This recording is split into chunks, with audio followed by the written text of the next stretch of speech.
C'est un plaisir de les retrouver, nos panélistes de nos vendredis électoraux. Je les salue, Michael Fortier, Françoise Boivin, Gilles Duceppe et Brian Galland. Bonsoir à vous. Bonsoir. Alors, ce fut la 5e et dernière semaine de cette campagne électorale. On en est au jour 34. Énormément de choses à dire. Un peu plus tard, il va falloir qu'on revienne avec vous sur votre bilan de campagne. Beaucoup de choses à dire à ce chapitre également. Et on va vous demander de sortir votre boule de cristal. Mais d'abord, cette 5e semaine, j'aimerais ça vous entendre. Qu'est-ce qui a retenu votre attention, Gilles Duceppe? Bien, moi, je pense que ça a été la poursuite du débat sur le débat en anglais. Hein? On a vu même l'Assemblée nationale... Ben oui, ça s'est parlé à l'Assemblée nationale, motion unanime. Les chefs des partis fédéralistes ont fini par s'excuser en français une semaine après. Ils auraient pu le faire en anglais dans leur point de presse le soir même. Mais ils ont senti que ça animait le débat au Québec, là. Et on a vu une remontée du Bloc conséquemment à cela. Donc, c'est pas pour rien qu'ils sont excusés, là. Et ils l'ont fait au Québec. Donc, on a parlé de ça encore toute la semaine. Pourtant, il y avait d'autres enjeux, mais celui-là a pris la plus importante des places, je crois. Et en ce qui vous concerne, Michael Fortier? Bien, deux choses. Oui, j'ai le pas tort. Aussi, le nombre de Canadiens qui ont voté par anticipation, c'est quand même un nombre impressionnant. Le fait qu'il y ait près de 6 millions de personnes qui aient voté, et on ne peut pas déduire quoi que ce soit de ce vote hâtif, mais ce qu'on sait, c'est que ces gens-là n'ont pas du tout été influencés par quoi que ce soit qui s'est passé cette semaine. Surtout l'appel qu'ont fait les deux grands partis à d'anciens premiers ministres, M. Chrétien, M. Mulroney. Deux tentatives, selon moi, qui sentaient un peu des manœuvres de dernière minute. Puis évidemment, M. Chrétien, c'est pas un hasard qu'on l'ait retrouvé en Ontario. Je pense pas qu'on l'aurait vu nécessairement au Québec. Ouais. Et M. Mulroney, c'est pas un hasard qu'on l'a présenté au Québec, parce que je pense qu'à l'extérieur du Québec, il n'a pas le même attrait qu'au Québec. Mais pour moi, on voit les deux grands partis qui cherchaient à capitaliser sur ces deux grands hommes politiques et à essayer de mobiliser leur base, parce qu'ils sentent très bien que la joute va être extrêmement serrée. C'est ça, j'entendais Chantal Hébert dire que quand ces ex-leaders sortent, ce n'est pas pour inciter les gens à voter pour tel ou tel parti, mais pour mobiliser les troupes comme telles sur le terrain à l'approche du vote, pour faire sortir le fameux vote, comme on le dit souvent, comme le dit... Est-ce que j'ai dit la même chose que Chantal Hébert? C'est ce que vous venez de me dire? En grande partie. Ça vous honore? J'en suis honoré, Alexis. Bon, bien, tant mieux que vous le voyez ainsi. On poursuit avec vous, Françoise. Qu'est-ce qui a attiré davantage votre attention? Au-delà de ce que mes deux collègues ont dit, ils ont raison par rapport au débat anglais qui s'est continué un petit peu, mais qui a plafonné, je pense, vers le milieu de la semaine. Et on sent que M. Blanchet cherche quelque chose à faire d'ici le restant de la campagne. Fait qu'on va espérer de son côté de faire sortir les voteurs lundi. Moi, ce sera la sortie de Jason Kenney. En dernière semaine de campagne, alors qu'on a passé toute la campagne, presque 5 semaines, à se dire où sont Doug Ford et Jason Kenney, de le voir sortir de façon aussi dramatique avec la situation en Alberta, que ça n'aura peut-être pas d'impact, Alexis. Je ne veux pas dire que ça va changer toute la donne en Alberta, mais certainement que le reste du Canada, le Québec inclus, regarde tout ça.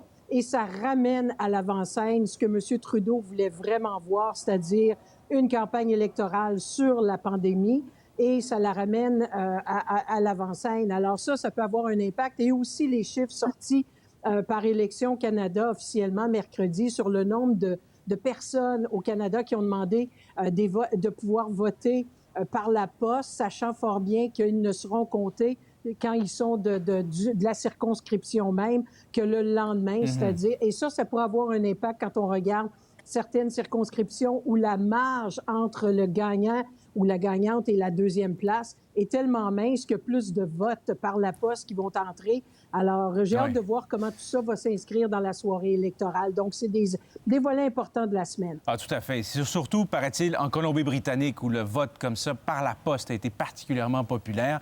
Brian Galland, quant à vous de réagir maintenant à cette 5e semaine de campagne. Mes collègues viennent de choisir vraiment, je pense, les moments qu'il y avait à souligner.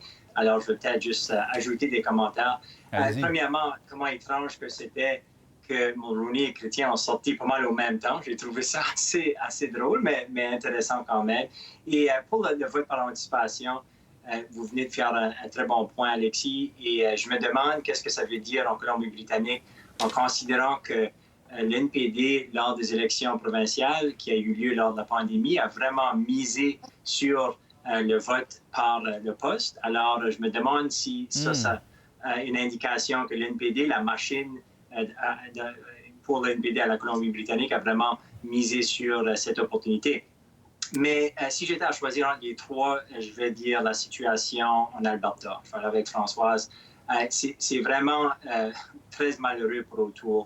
Premièrement, son message du jour, là, ça fait 2 jours, il n'y a personne qui écoute. C'est vraiment un moment difficile pour lui, qui avait un peu de momentum. Et là, il a tout perdu ça cette semaine. Et c'est vraiment aussi un cadeau pour les libéraux. Ils sont capables maintenant de parler de la pandémie. Et vraiment, avec la campagne que le parti a eue, c'était pas formidable, évidemment. Et s'ils peuvent avoir les gens penser à la pandémie et comment ils veulent en sortir de la pandémie, et c'est qui le meilleur parti pour les mener le pays à travers la pandémie, ça serait une belle journée pour eux pour l'élection. Alors, je pense que c'est un cadeau. Faire la comparaison et dire qu'Autour va prendre la même approche que Kenney et voici le résultat. Regarde, je ne dis pas que c'est tous les Canadiens qui vont être influencés par ça, mais dans une élection serrée, s'il y a un pourcentage, ça peut faire la différence. Oui, et M. Kenney, encore aujourd'hui, qui insistait pour présenter ça comme étant un référendum sur Justin Trudeau, cette élection-ci. Bien voilà qu'avec l'affaire Kenney, l'Alberta et tout le reste, ça brouille un peu peut-être le message. Où ça va jouer, cette élection-là, selon vous? Ils sont tous, ou en tout cas en grande partie, en Ontario aujourd'hui. Gilles Duceppe, au Québec et ailleurs, ça se joue où?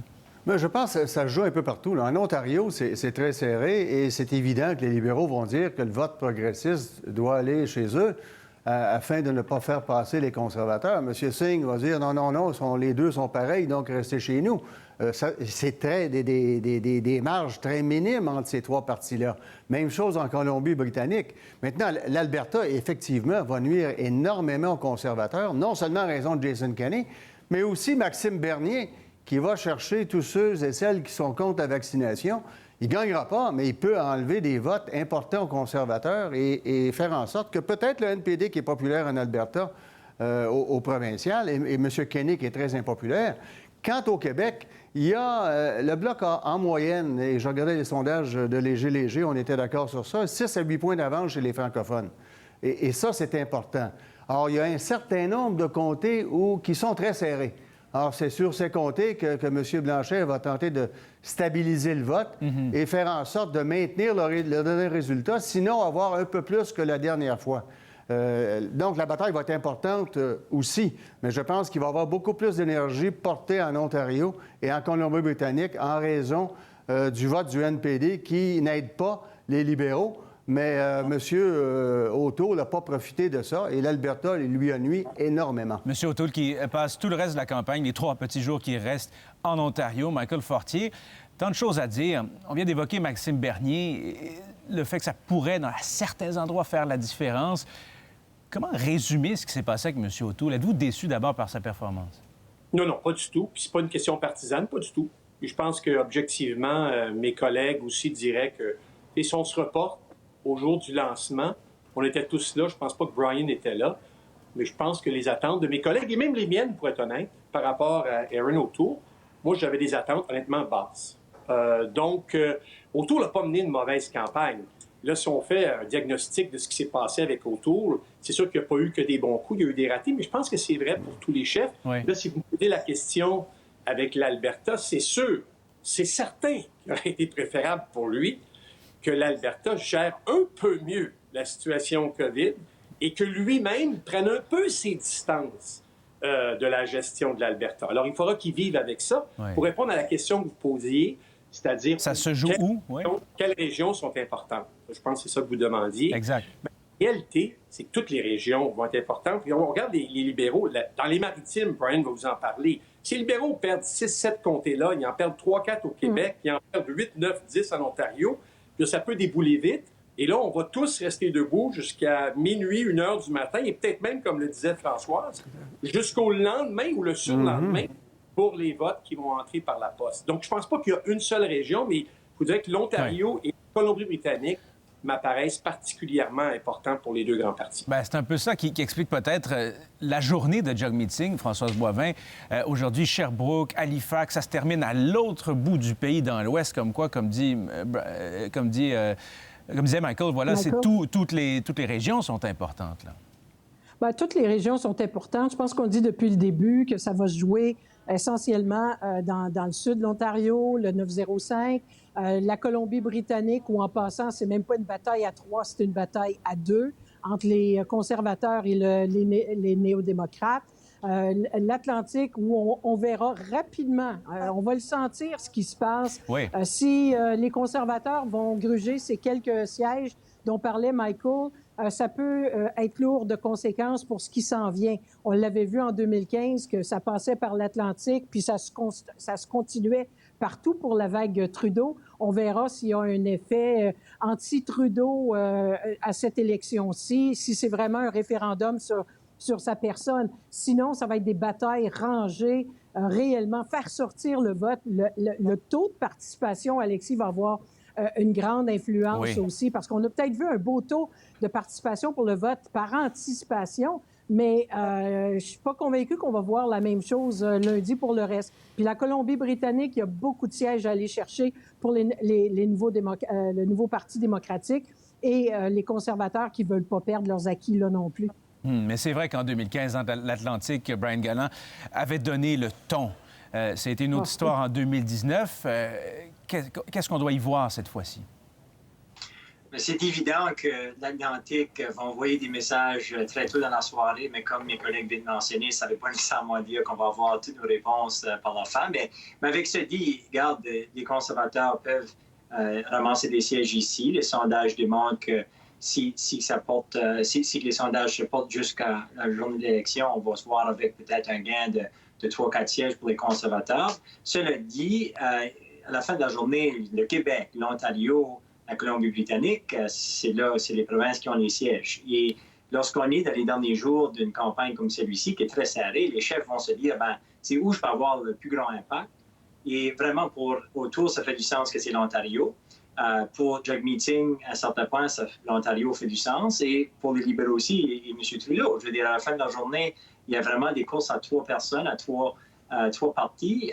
Et évidemment, le PPC, le parti Bernier, ronge un peu, là. Il est en train de prendre un peu l'appui des conservateurs en plus. Alors, vraiment, ça peut être un cas où il y a plusieurs sièges en Ontario qui se trouvent avec des 30 pour 3-4 partis. Et en effet, ça se fait décider par juste quelques voix. Alors, je pense que les chefs savent ça. N'importe quelle élection, ils vont se concentrer beaucoup sur l'Ontario, mais dans une élection serrée comme celui-ci, où on peut avoir vraiment des progressistes qui se divisent, on peut avoir peut-être la droite qui se divise, ils vont bien sûr concentrer sur l'Ontario. Bon, maintenant, c'est le dernier droit de la campagne, mais c'est aussi le dernier droit de ce panel. On va essayer d'y aller rondement pour la dernière question à 2 volets que je vais vous poser. Le point tournant de la campagne et votre boule de cristal. À quoi s'attendre? J'ai du cep. Bien, le point tournant, c'était le point du départ en disant pourquoi une élection? Tout le monde disait que ça va durer 2 jours et on en parle encore cette semaine. Les prédictions, je vais contredire mon mentor Yogi Berra qui disait « Je ne fais jamais de prédictions, surtout celles qui concernent l'avenir ». Moi, je pense qu'on aura un gouvernement libéral minoritaire. Donc, M. Trudeau aura perdu son pari. Appuyé par le NPD. Ni un ni l'autre de ces partis ne voudra aller rapidement en élection parce que là, les gens seraient encore plus mécontents. Le Bloc fera un peu mieux, je pense, que la dernière fois. Les conservateurs demeureront 2e parti, opposition officielle, va sans dire. Maintenant, ça posera la question à M. Legault. Là. On aura 2 partis centralisateurs au pouvoir. Il va être pris dans un dilemme comme celui où était pris Robert Bourassa en 90. Il s'entendait bien avec Mulroney, mais avait beaucoup de difficultés avec le reste du Canada. Que fera-t-il? Oui. On verra. Monsieur Bourassa qui l'a paraphrasé, quoi qu'on dise, quoi qu'on fasse. Michael Fortier, vous aussi, la même question à 2 volets. Bien, moi, je pense que Écoutez, il y a eu tellement d'événements, là, vous nous demandez de... Oui, je comprends. Moi, je vous dirais, Alexis, je vous dirais les débats. Pas nécessairement parce qu'il y a eu des coups droits, des chaos. La fameuse question, qui a été posée à M. Blanchet? Bien, celle-là, oui, absolument. Et je dirais aussi que les 2 débats en français nous ont présenté un Trudeau et un O'Toole. D'abord, O'Toole c'est là vraiment qu'il s'est présenté à l'auditoire francophone. Et M. Trudeau, je vous l'avais dit à d'autres rendez-vous le vendredi, M. Trudeau a bien fait dans ses débats. Et surtout, il faut se rappeler, au débat en français, M. Trudeau était dans une pente lente, mais une pente néanmoins. Et il a stoppé l'hémorragie. Et en stoppant l'hémorragie, c'est là qu'on a senti à la fois sa cote remonter et celle de M. O'Toole, pas nécessairement baisser, mais elle a essayé de remonter. Ouais. Donc, pour moi, c'était des éléments très importants parce que c'est à partir de ces débats-là qu'il s'est passé plein d'autres trucs. Sur la question des prédictions, écoutez, c'est honnêtement, je sais que vous souhaiteriez qu'on... Non, je souhaite rien en particulier, mais la réalité, ça peut être vos attentes, ça peut être aussi, est-ce que... Allez-y, à votre guise. Contrairement à Gilles et à Françoise qui ont déjà dit que cette élection-là n'était pas nécessaire, moi, au contraire, je pense que les 5 dernières semaines, avec le nombre de sujets qui ont été évoqués et la façon dont on veut gérer le Canada dans l'ère post-pandémique, moi, je pense que cette élection-là aura été très utile. Très bien. Même si on a un gouvernement qui est encore minoritaire, ce qui va être le cas. Mais je ne pense pas que c'est un exercice inutile parce qu'on a eu une élection qui n'aura pas donné un gouvernement majoritaire. C'est pas ça, la démocratie. À vous, Françoise, rapidement.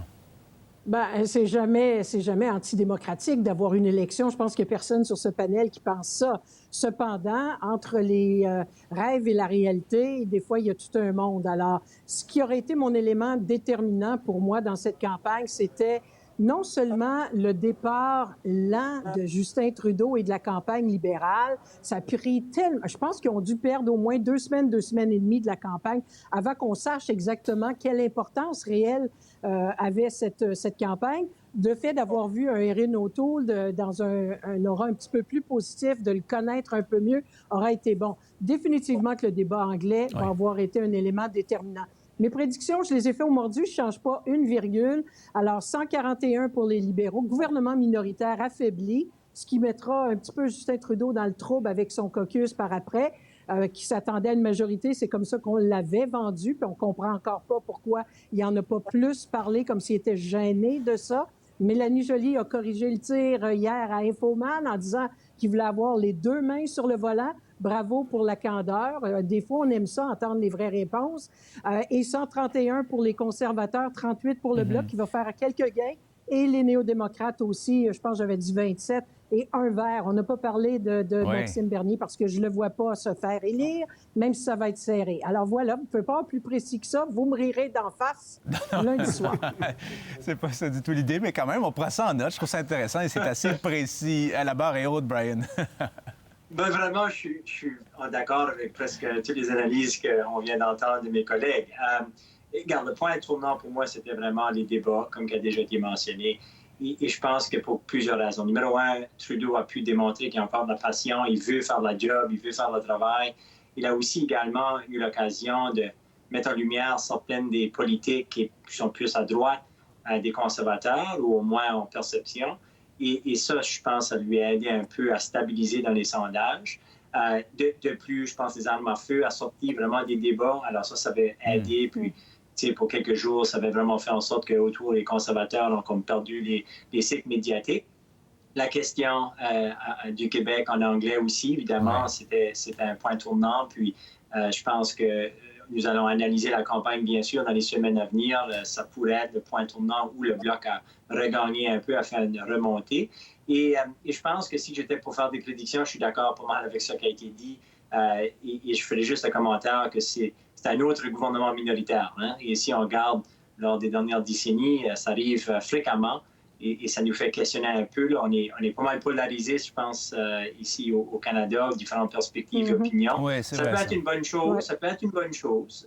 Mais vraiment, à la fin de la journée aussi, si on est pour chaque fois qu'il y a une élection qui est déclenchée, on est pour dire pourquoi on a une élection, ça ne sera pas facile si on a toujours des gouvernements minoritaires. Alors, je suis un peu comme Michael. Là. Je pense qu'évidemment, il y a eu des sujets importants qui ont été abordés. Et comme Françoise a dit, regarde, n'importe quand on a un exercice démocratique, il peut y avoir des belles choses qui sortent de ça, malgré que je prends quand même l'argument que Trudeau n'a pas bien expliqué au début de la campagne pourquoi il a déclenché ces élections.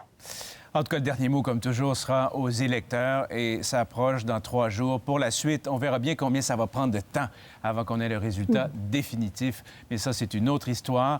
En ce qui nous concerne, bien, je prends quelques secondes pour vous remercier. Toutes ces participations, semaine après semaine, à ce panel. Vous avez enrichi vraiment de façon importante nos réflexions face à ce scrutin. Merci beaucoup, chers panélistes. Merci à vous. Merci à vous aussi. Allez, Bonsoir. au revoir.